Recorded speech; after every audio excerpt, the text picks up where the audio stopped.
1993. What if we had known? Should we have known? Could we have known? Was there a sign? Did we miss the sign? Where was it? I don't know. Was there a sign?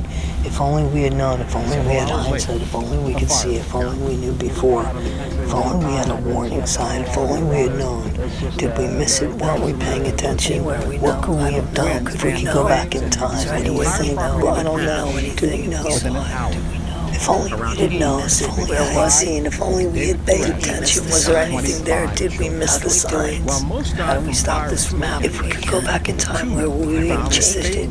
Is there anything we would have changed? Could we go back in time? Is there any way we'd know? I guess what I don't understand is, and I told you before, I always used to keep my mouth shut about Mike Rinder because I'm like, oh, I've never dealt with him before, blah, blah, blah. But, someone, as you know, my nephew passed away in 2001 in the house fire because my sister was the executive director out here. And she had orders to stay on staff 16 hours a day, 6 to 7 days a week. Someone was giving her those orders. It wasn't from Phoenix. It was from Los Angeles. And then from Los Angeles, it came upwards from Flag. And it's my understanding that Mike Rinder was aware of when my nephew died because, OSA flew out here from LA. They flew to Phoenix because the news media came out and I talked to the local news media. They were trying to find out who my sister was, why her children were left home alone, all that stuff. And in my attitude, I guess maybe it's the Scientology that I was raised with, but I'm like, well, it was my sister's fault.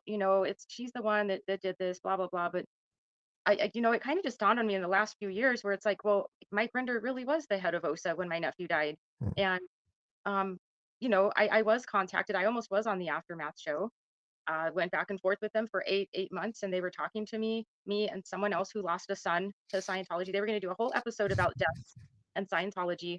And I don't think that the A&E stage, what are they called? Casting agents.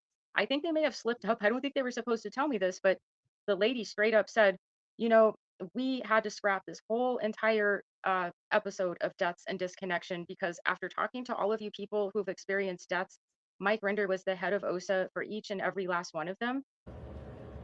Why didn't we know? I thought we were supposed to know. We saw warning signs. Why didn't it take? Why didn't it's going to change? Why didn't it change? It should have changed. How are we never going to change it? It's always going to be the same way. We're never going to get it right. When's it going to take to get it right? Why won't we ever get it right? Why do we always look the other way? How many people are we paying for this? Who's paying to look the other way? What's it going to cost us to go with our kids? These are our kids. What's going on? Why aren't we helping the kids? Tell me what's going on. How many people before? If only if we knew before.